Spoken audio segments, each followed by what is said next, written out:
Good afternoon. I'd like to welcome Max Homa to the interview room at the Players' Championship. Max, welcome. You're having a great season, 2 wins so far, 4 top 10s, and entering the week second in the FedEx Cup. Can you talk about opening thoughts with momentum going into the Players?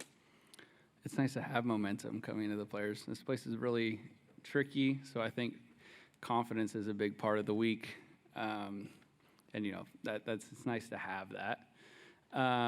But yeah, obviously I've been playing some really good golf. It's been quite consistent, so it's kind of fun to arrive at a massive event and not feel like I'm tinkering with anything or trying to do anything different, knowing that if I just keep doing what I've been doing, the birdies will come and hopefully the bogeys will hide in the corner. And this is your 3rd start at the Players, best finish T13 last year. Just talk about the course a bit and your thoughts on your game to this stadium course. Yeah, last year was quite the anomaly. You know, I played that Saturday in the tornado, and that was really difficult, but it was fun to play well that day, play well enough to play 4 rounds here, and then give myself an opportunity on Sunday to continue to learn the golf course. Obviously, I was quite a ways back as I teed off on 10, but I played really well that day. I shot 67, I think, and I felt like at least I kind of built up the idea that I can play quite well around this place. I think it suits me. I'm a good iron player typically, and I think it requires quite a bit of precision.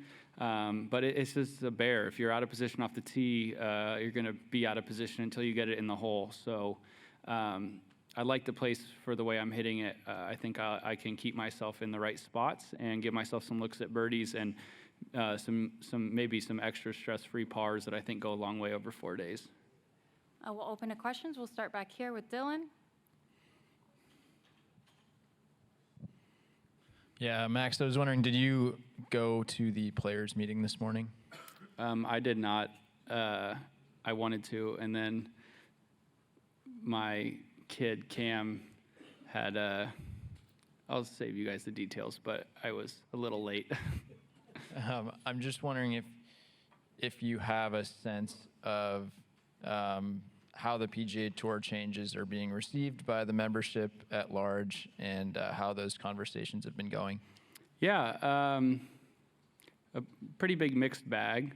I think if you're someone like me who's been in more meetings than I had ever been in prior to this year, I think we grasp the entirety of what has been presented and worked on. And I think I've been fortunate that a few other players who aren't in all of those meetings have come up to me and we've chatted about them. They've asked me questions about it, but I've kind of more so asked them how they feel about it and what their hang-ups may be. And something I have heard quite a bit of in these conversations is, well, I understand this isn't for me as I'm not a top 50 player, and I've been trying to do my best to explain that this is for everybody. There's room for growth up to that top 50, or even in a micro version, you play a couple good weeks and get into these events. I've really racked my brain on this quite a bit, and I don't see how this isn't better for every member of this tour. I think it makes it more competitive at the top. It has a bigger pot of gold at the end of the competitive rainbow for the guys at the maybe just outside the designated event area going into next year. So I've been just trying to explain that to people, and if they still have a problem with it, then that's okay. But I just feel like it's been a bit tricky because I'm not sure all of the information has been presented perfectly, and I don't think that all of the information has been presented. So I think, I didn't get to watch it yet, but I imagine Jay's press conference today explained quite a bit of it, and it's not so much of playing telephone.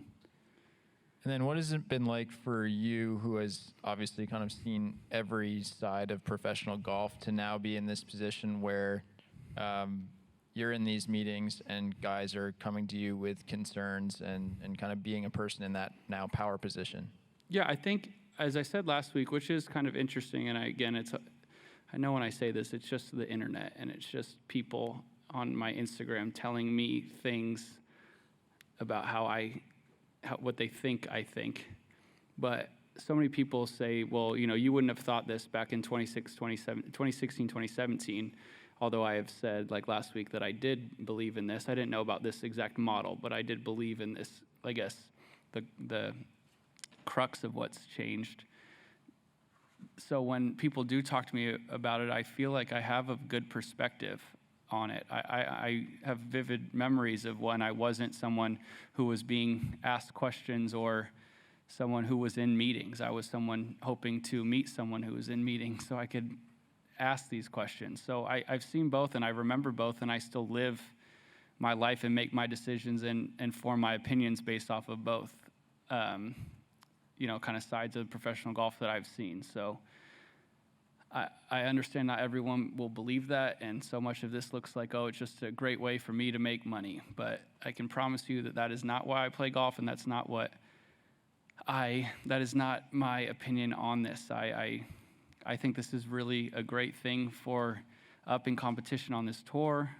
I think it's great for the fans, as we will have more of the top players battling more often, and I think it's going to be really exciting at events that aren't designated to see that if you win, yes, you're in the designated events, but even if you don't, if you have a great week, you're one step closer to getting in that designated event, or maybe closer to getting that top 50 at the end of the year to be doing this the next year. So I don't know. I see it as a benefit in so many ways. Obviously, there's little tinkering you could do here and there. I'm not going to say anything's perfect, as we haven't even seen it yet, but I do believe in this quite a bit. We'll go to the back with Don. Max, congratulations on becoming a father recently. How has this life-changing event changed your perspective on life, and how might that impact your perspective on golf? It didn't change my perspective on golf much. I have to work on not treating it like it's the end of the world anyways. It does help quite a bit when I leave Bay Hill on Sunday and my family had flown in that day and I got to go pick up Cam. That was really cool, just because it was very exciting and I missed him a lot. So little things like that cheer me up.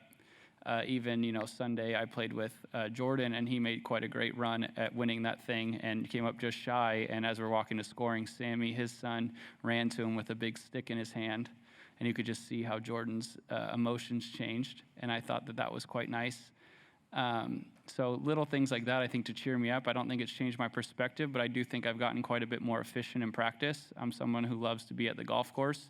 But I don't love it as much when I know my kid is at home and my wife is on her own. So I do feel like I've done a good job of getting the same value of work done in a little bit less time. And I think that's clearly not hindered my golf this year. So that's been cool. But I like now that when I'm off the golf course, I feel like I'm off the golf course. And that's not something that I could say prior to him being in my life.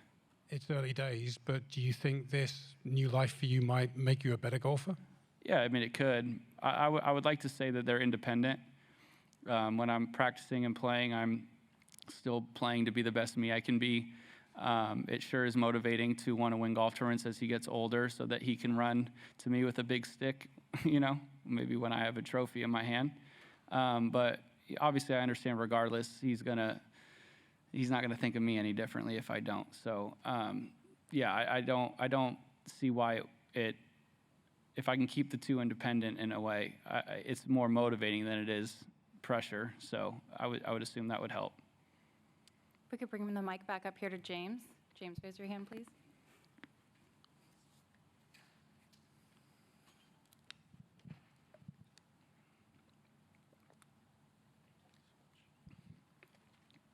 Max, hi.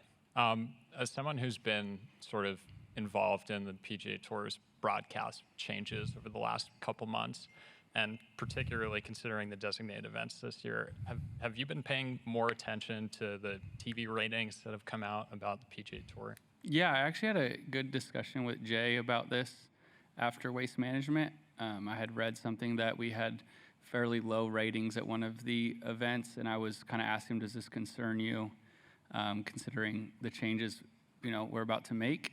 And he said, first and foremost, that just straight up TV ratings isn't the way the world works anymore. If you think about the Waste Management, as he put it, so much fanfare, especially, and this is corny, but all the celebrities and people who aren't in the game of golf intimately that are out there and sharing it via social media or with their friends is boosting not only the PGA Tour, but golf in general, which I think is great.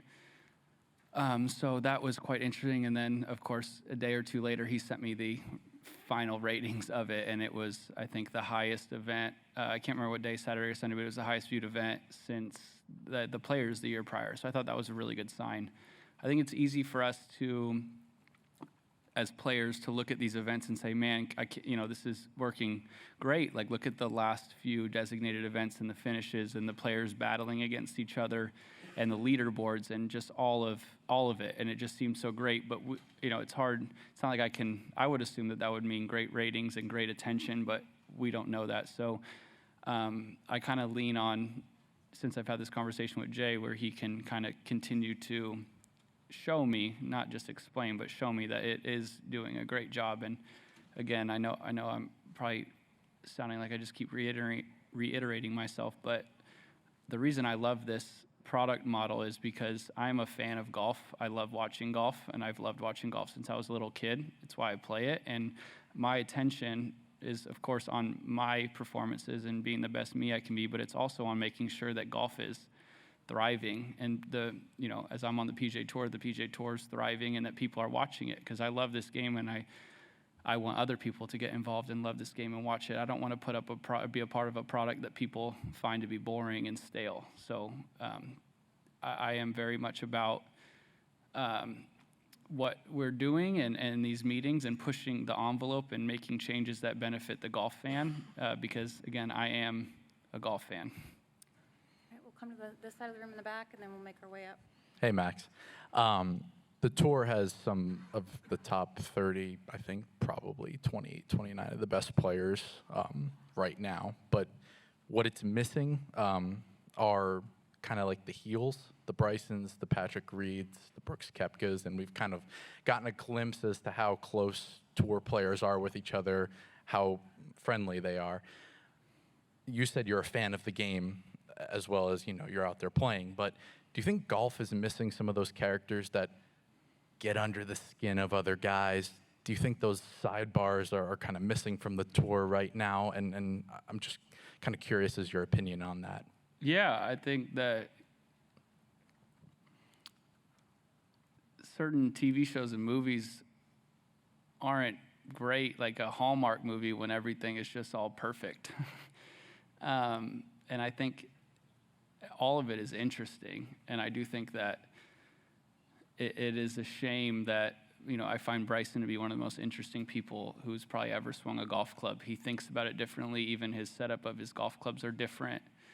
He obviously transformed his body, and I thought that was incredibly interesting. And it was something like, 6 at Bay Hill last year, 2 years ago, was like must-see TV, and it was awesome. As I talk to my friends who are far removed from my standing in golf and how close I am to it, I ask them quite often, who are their favorite players and least favorite players. And it's interesting because when they mention someone who is maybe not their favorite, they always seem to light up and love talking about it.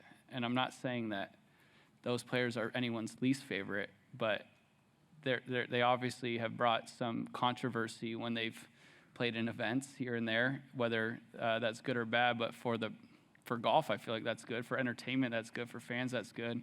I guess one thing that I've kind of settled on is, although some of the most interesting players in golf are playing on a different tour, I don't think that those are the last of the interesting players that will come through this tour.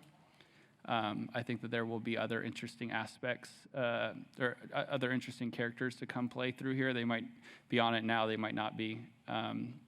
They might be coming up in a year or two. But of course, I think the most kind of frustrating part of kind of the fracture of golf right now is that everyone plays a role in entertaining the fans, and since there's a divide, you're missing something at the very least, and that's quite a shame. Again, as a fan of golf, that's a shame that you have to watch them in two separate events, but such is life, I guess. Dan. So it's a virtual certainty that at some point a live contract's going to expire and someone's going to want back into this ecosystem. How would you feel about that personally? Thought a lot about this. My selfish, petty side would be really frustrated because I have not been annoyed at anyone leaving. It's your own choice, and you have to do what you believe you should do. I'm totally cool with that. Things I've been joking about and maybe not so subtle about is some people have said things on their way out that's been quite frustrating. So if they were to come back, I think it would be kind of, it would feel kind of nice because it's almost like, oh yeah, never mind. Like I do like the PGA Tour, as we who have stayed love the PGA Tour. But I think that the fact that they went out and, I'm not saying we're a family out here. I'm not super duper close with a ton of guys, but like it does feel like we're all kind of in this together to push competitive golf and push the game forward. So I think my petty side would be a little bit annoyed, but also kind of smiling underneath, thinking, okay, welcome back to what you could have just been doing. But I think my unselfish side and my realistic side is that, as I just mentioned, all of those guys that you can name that left are great for golf. Champion golfers, interesting golfers, so many great stories across their careers. So of course I think, if I could put my selfish part aside and maybe and put on my, big boy hat, I would realize that having them back would be a good thing for golf at large. We'll wrap it up right here up front. Yep. Within the last month, you've been part of a 1-2 finish at Genesis Invitational, going up against number one player in the world, John Rahm.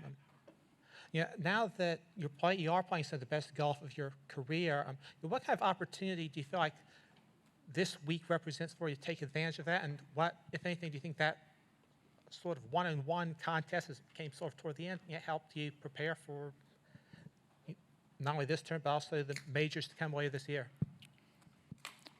I think with some of the success I've had lately, as much as it has been great physical changes and work with my caddy and my coach Mark and my putting coach Phil and all these great advancements I've made physically with my body, with my trainers and my team, the big leaps have come mentally.